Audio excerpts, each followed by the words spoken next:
Be sure to thank HyperX Thermaltake and Sapphire in the comments. Without them, we wouldn't be here. And also be sure to click on the links in the description. Alright, when you're looking to power your spaceship, this will do just fine. This is a 1600 watt titanium power supply from EVGA. 133 amps on the 12 volt rail. So it's kind of ridiculous. Look at this thing. Solid. And then we have a couple more titanium. We've got the 1200 watt titanium right over here, and also the 1000 watt titanium. The only one that these over here, these are going to be gold certified, 650 and the 550. But yeah, the titanium ones are really nice. Look at these pretty sleeved cables. Really pretty. It's nice. Yeah, feel that. Feel this. All right, let's move over and check out some of the graphics cards. All right, here's the Kingpin. It's huge, 100 millimeter fans, which means it's going to be a little bit quieter.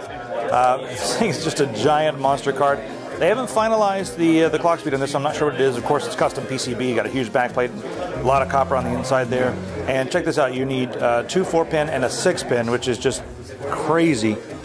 And a huge ACX 2.0 cooling unit on this. As soon as we figure out what the clock speed is going to be, we'll let you guys know. They also have just light show going crazy, full RGB. You can customize it. They've got, sort of a demo going on right now with all the different colors. But that's the Kingpin for the 980. All right, we're looking at the 980 for the win, and also the 970 for the win. Now these have custom PCBs, more robust power delivery systems, and extremely overclocked. So that's really cool. Also, you notice that the fins on this, crazy. So ACX 2.0, let's come over here and take a look at some of these fans. Oh no, I've broken it. So they're showing the difference in, their ACX 2.0 versus the rest, and they're using, the fluid bearings, and then as you can see here, they got the EVGA versus A brand. That's it for a while. They start to break down. And there's the M brand versus G brand. I wonder if those stand for Asus, MSI, and Gigabyte. Probably not. They just probably randomly chose A, M, and G. Why not? Yeah, let's do it. So that's interesting to see that they're going to last a nice long time. Then you can also see over here the traditional 4-pole versus 6-pole. There you go. See that in there? Actually, it spins nicely. And they're also extremely quiet. There's a Strix. They've ripped the Asus logo off. That's Strix. And they're showing here the amount of amps. This one using about 46.46 amps. And then over here on the ACX 2.0, 0.2 amps. Not bad. And they've also... I'm not sure if they're... I'd have to do these tests myself because, of course, we're at EVGA's booth. They're going to make their stuff look amazing. But if you unplug this one, the Strix, it actually gets quieter. But it does look like an owl. It's kind of cool to have this, taken apart. This is the ACX 2.0 heatsink itself. The copper plate there goes onto the core. And then they've decided, instead of having the heat pipes go all over the place, they've got them going straight through the fins so that they dissipate heat in an efficient manner. And they've been actually working really good in our studio. Here's the Hydro Copper GTX 980. It's not going to be out for a little while. Maybe soon, who knows. And this one, there it is. Copper block goes right on the inside there. Then they also have the standard, fan. It's similar to like the stock fan, actually. It's not the ACX 2.0, but the water's going to be, doing most of the cooling here. This is just going to be to cool the VREGs, the RAM, and all that stuff like that. Yeah, just get it naked. It's getting naked. Thanks, Paul. You're welcome. Yes. All right, there it is. You can see contact here all over, moving some air through and out the back. And one thing I want to note that not a lot of people note, take a look at the size of the exhaust holes here. That actually helps lower by a few degrees Celsius. I'm not sure. It's kind of ridiculous. If you take like a regular back and just cut off, some of the, whatever you call those things, grates, I don't know. It makes it even greater. This is the greatest. You shut up. It's the Z10 mechanical keyboard. As you can see, we have all of our switches over here. Instead of G switches, they're E keys. For E stands for macro. Yes. Just like G stands for macro. Yeah, G stands for macro as well. Yes. All right, so Cherry MX Red on this one right now. It's a very solid, a lot of metal here. You can see we have dimmer knobs. There's a dimmer knob over there, and then a volume knob right there. What is this? Roller? Maybe a roller knob. I don't know what it's called. Wrist guard. They also have a little mini screen, similar like what you see on the Logitech keyboards. So they've kind of attacked several different areas here with this keyboard. USB on the side. And we saw this, I think it was at Computex, and it was in a much more primitive form, so it looks like they're getting close to final spec. If this may actually be the final spec.